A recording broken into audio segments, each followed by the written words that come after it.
नमस्कार, खबरें हिमाचल की में आप सभी का स्वागत है और मैं हूं आपके साथ ऋतुश्री पथरिया। नजर डालेंगे हिमाचल की तमाम और अहम खबरों पर।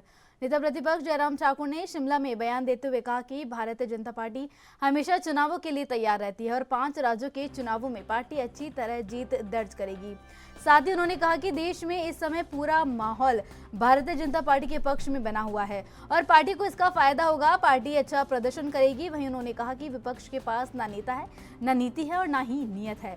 नेता प्रतिपक्ष जयराम ठाकुर ने कहा कि हिमाचल प्रदेश में झूठ बोलकर कांग्रेस पार्टी ने सरकार बनाई है, जो गारंटियां दी थी वो पूरी नहीं हुई है। 10 महीने के कार्यकाल में ही जनता का इनसे मोह भंग हो गया है। ये गारंटियां बाकी प्रदेशों में नहीं चलेगी। बीजेपी इनकी झूठी गारंटियों को जनता के बीच लेकर जाएगी।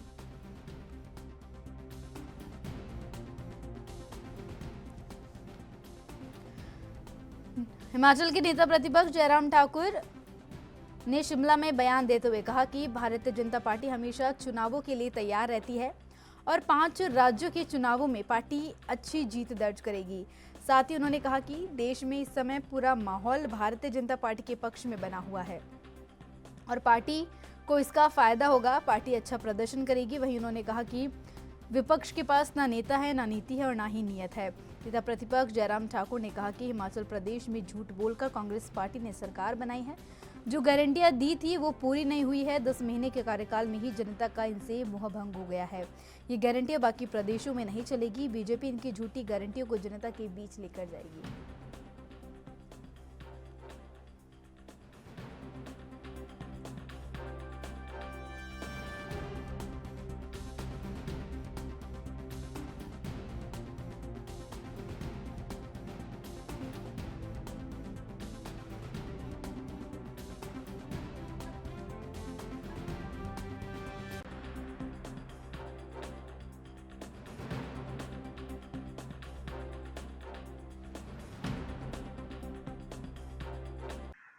और अब की बार जिन राज्यों में चुनाव हैं उसके परिणाम निश्चित रूप से अच्छे रहने वाले हैं। राजस्थान में कांग्रेस पार्टी की सरकार है और सरकार जाने वाली है और भारतीय जनता पार्टी की सरकार बनेगी। और मध्य प्रदेश में भारतीय जनता पार्टी की सरकार रिकॉर्ड स्थापित करने जा रही है। 18 वर्षों से वहां पर भारतीय जनता पार्टी की सरकार काम कर रही है और निश्चित रूप से इस चुनाव के बाद भी भारतीय जनता पार्टी की जीत वहां पर सुनिश्चित है। जो माहौल वहां पर अभी हाल ही के दिनों में देखने को मिला है, उसमें कांग्रेस पार्टी को बहुत बड़ा नुकसान होता दिख रहा है। छत्तीसगढ़ में निश्चित रूप से कांग्रेस पार्टी बड़ी दावेदारी कर रही है, मजबूती के साथ कर रही है, लेकिन उसके बावजूद भी भारतीय जनता पार्टी ने वहां बहुत इंप्रूव किया है, बहुत सुधार किया है। निश्चित रूप से वहां पर जीतने की संभावनाएं हमारे पास आज की तारीख में बन गई है। और उसी प्रकार से मैं ये भी कह सकता हूं कि तेलंगाना में जहां चुनाव हैं वहां भारतीय जनता पार्टी ने बहुत इंप्रूव किया है, बहुत तेजी से आगे बढ़ी है। और उसी प्रकार से मिजोरम में भी इंप्रूवमेंट होगा। कुल मिलाकर के हमारा ये मानना है कि अभी जो विधानसभा के जिन राज्यों में चुनाव हैं वहां भारतीय जनता पार्टी का प्रदर्शन बहुत अच्छा रहेगा। भारतीय जनता पार्टी की सरकारें बनेगी।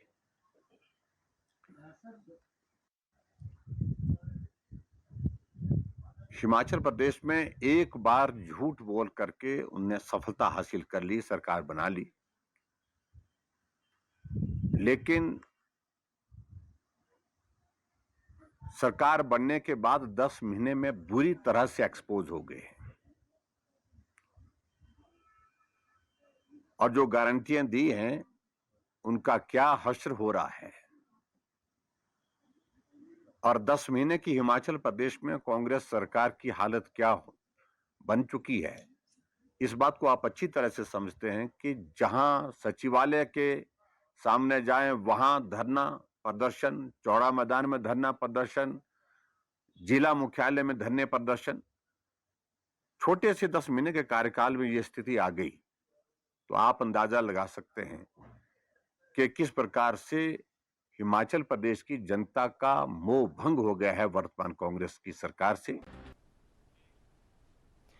सीएम के प्रधान मीडिया सलाहकार दिल्ली से लौटने के बाद मीडिया से मुखातिब हुए। इस दौरान उन्होंने कहा कि सीएम के सारे टेस्ट की रिपोर्ट सामान्य आई है। उम्मीद है कि 1-2 दिन में उनको अस्पताल से छुट्टी दे दी जाएगी। साथ ही उन्होंने कहा कि डॉक्टर्स उन्हें कुछ दिनों के आराम की सलाह दे सकते हैं। उन्होंने बताया कि मुख्यमंत्री शुरू से ही आईसीयू में भर्ती है। लगातार टूर में रहने की वजह से उनके स्वास्थ्य में कुछ परेशानी आई थी। वहीं नरेश चौहान ने कहा कि बीजेपी शासित राज्यों में उनकी सरकार में ने कितना विकास किया ये जनता को बताना चाहिए। उन्होंने कहा कि बीजेपी सिर्फ जनता को गुमराह करना जानती है। हिमाचल में प्रदेश सरकार हर वर्ग के विकास के लिए वचनबद्ध है और अपनी सभी घोषणाओं को पूरा करेगी।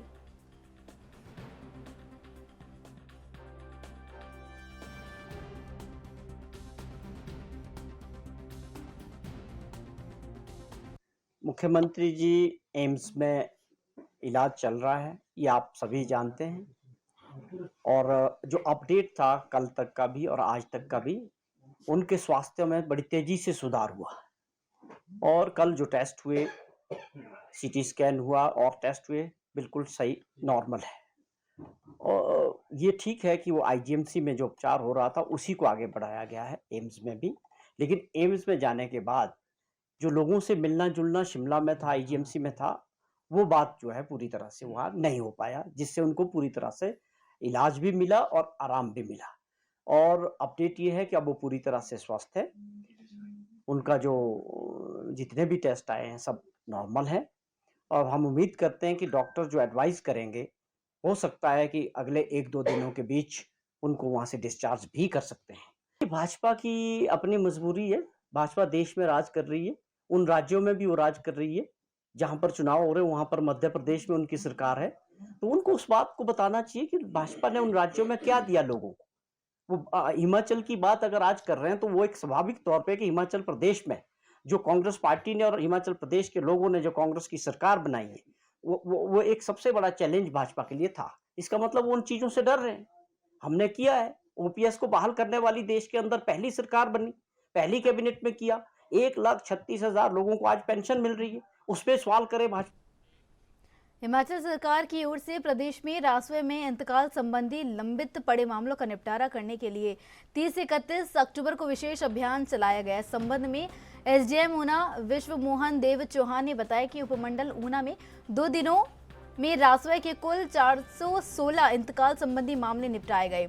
उन्होंने बताया कि 30 अक्टूबर को ऊना तहसील के तहत 138 और उप तहसील में महत्वपुर बस देहड़ा के तहत 86 इंतकाल मामलों का निपटारा किया गया। इसके अतिरिक्त 31 अक्टूबर को ऊना तहसील के तहत 150 और उप तहसील महतपुर बस देहड़ा के तहत रासवे संबंधित 52 इंतकाल मामलों का निपटारा किया गया।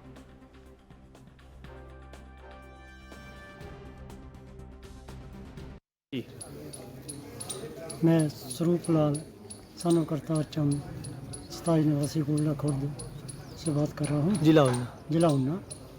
और मैं आज अपना बेटी के साथ इंतकाल करवाने आया हुआ था। तो हमारा इंतकाल जो है अभी 5-7 मिनट में हो गया है।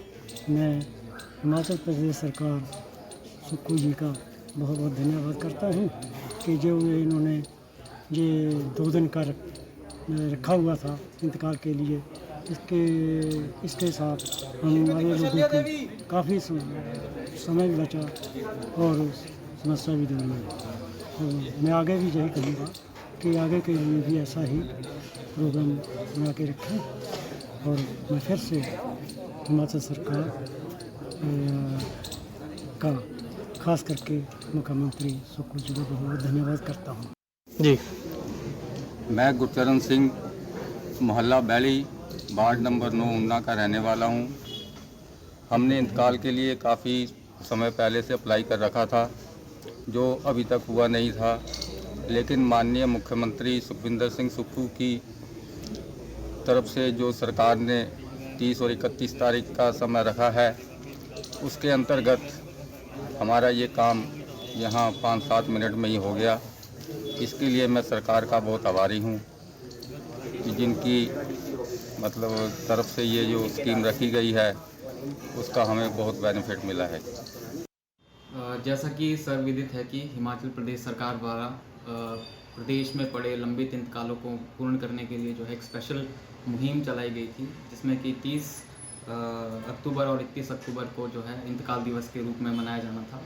उसी के संदर्भ में तहसील ऊना में जो है 30 तारीख को लगभग 138 इंतकाल जो है वो पूर्ण किए गए। साथ ही साथ 31 तारीख को तहसील ऊना में जो है वो 150 इंतकाल जो है किए गए। उसी के साथ जो है हमारी सब तहसील जो महत्वपुर बसदेड़ा है उसमें 30 तारीख को 76 और 31 तारीख को जो है 52 इंतकाल जो है वो किए गए। कुल जोड़ अगर हम आपको बताएं तो उपमंडल ऊना में जो है 416 इंतकाल जो है दोनों दिवस के इंतकाल दिवस के रूप में जो है वो कंप्लीट किए गए। साथ ही साथ आगामी समय में भी हम जो है इस पर तत्पर रहें कि किस तरह से लंबित इंतकालों को जो है समयबद्ध रूप से कंप्लीट किया जाना है। इसी कार्यक्रम में जो है काफ़ी सब तहसील ऊना और ऊना की महत्वपुर बसदेड़ा सब तहसील में जो है लोगों को बहुत लाभ हुआ और लोगों के जो लंबित इंतकाल बहुत लंबे समय से चले आ रहे थे उन्हें जो है हमारे रेवेन्यू ऑफिसर्स ने आज जो है कंप्लीट किया है। साथ ही साथ जो बकाया इंतकाल अभी कुछ बच गए हैं उन्हें भी जो है आगामी रूप से जल्दी ही से जल्दी जो है कंप्लीट करके आम जनमानस को सेवा दी जाए।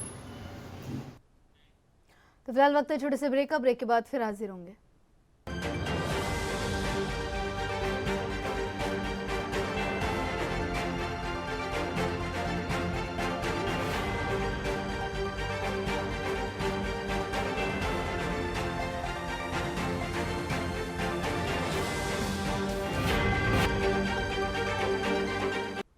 ब्रेक के बाद आप सभी का फिर से स्वागत है। बढ़ते हैं खबरों की ओर। लोहा पुरुष सरदार वल्लभ भाई पटेल की 148वीं जयंती पूरे देश में राष्ट्रीय एकता दिवस के रूप में मनाई जा रही है। इस मौके पर भारतवर्ष में विभिन्न कार्यक्रमों का आयोजन किया जा रहा है। वहीं शिमला में जिला प्रशासन की ओर से रन फॉर यूनिटी का आयोजन किया गया। रिज मैदान से विधायक हरीश जनार्था ने दौड़ को हरी झंडी दिखाकर रवाना किया। इस दौड़ में शिमला के कई स्कूलों के लगभग 100 बच्चों ने प्रतिभाग किया। रिज मैदान से शुरू हुई दौड़ स्कैंडल पॉइंट होते हुए छोटा शिमला में समाप्त हुई। इस अवसर पर विधायक हरीश जनार्था ने बच्चों को राष्ट्रीय एकता की भी शपथ दिलाई।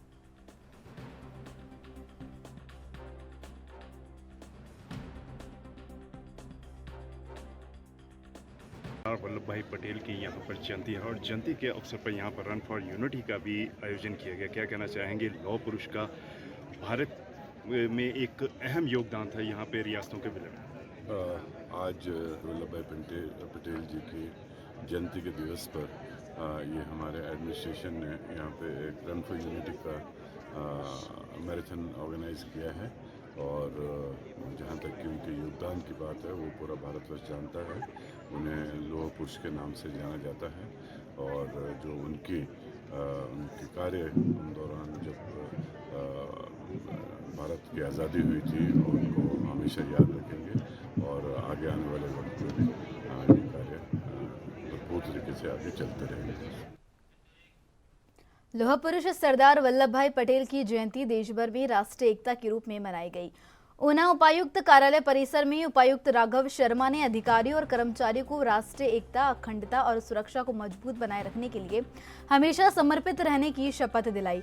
इस अवसर पर उन्होंने कहा कि लोह पुरुष सरदार वल्लभ भाई पटेल ने भारत निर्माण में अपना महत्वपूर्ण योगदान दिया और पूरे राष्ट्र को संगठित करने में अहम भूमिका निभाई। इस दौरान एडीसी महेंद्रपाल गुर्जर, सहायक आयुक्त वीरेंद्र शर्मा, तहसीलदार हसन चंद सहित सभी विभागों के अधिकारी कर्मचारी मौजूद रहे।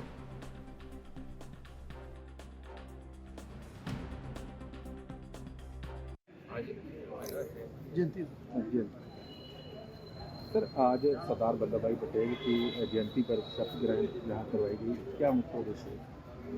सरदार वल्लभ भाई पटेल जो है उनको भारत के आयरन मैन के रूप में जाना जाता है और उनका एक बहुत बड़ा रोल भारत के एकीकरण में रहा। जब अंग्रेज़ों ने भारत को छोड़ा तब भारत जो है वो विभिन्न प्रांतों में विभाजित था और उसको एक देश के रूप में संगठित करने में वल्लभ भाई पटेल जो है उनकी मुख्य भूमिका रही। तो उनके जो योगदान है भारत देश को बनाने में, हमारे संविधान को बनाने में, हमारे देश को भौगोलिक रूप से एक करने में वो बहुत बड़ा है। और इसलिए इस महान पुरुष को जो है हर वर्ष जो है उनकी जयंती पे हम स्मरण करते हैं। आज जिला जो मुख्यालय ऊना है उसके हमारे सभी जो कर्मचारी हैं मिनी सेक्रेटरीट के सभी डिपार्टमेंट्स के, उन्होंने जो है उनके याद में एक जो शपथ भारत सरकार द्वारा सर्कुलेट की गई है, वो शपथ हमारी देश की आंतरिक सुरक्षा और हमारे देश की एकता को जो है बनाए रखने के लिए, अखंडता को बनाए रखने के लिए सभी कर्मचारियों ने यहाँ लिए और उनको जो पुष्प समर्पित करके उनका स्मरण किया। लौह पुरुष सरदार वल्लभ भाई पटेल की 148वीं जयंती देश भर में राष्ट्रीय एकता दिवस के रूप में मनाई गई। इस मौके पर जिला ऊना मुख्यालय स्थित अस्पताल के सभागार में अधिकारी कर्मचारियों को शपथ दिलाई गई।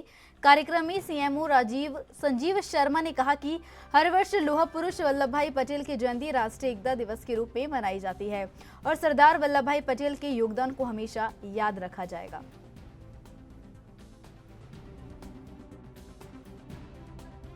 आज से सीएम ऑफिस के सभागार में सभी हमारे मेडिकल अफसर्स और पैरामेडिकल स्टाफ ने सरदार वल्लभ भाई पटेल जी की जन्मतिथि के ऊपर शपथ ली है और इसको उनका संदेश आंतरिक सुरक्षा सुनिश्चित करने का था, उसको हमने इनके अपने साथ स्टाफ के साथ शेयर किया है।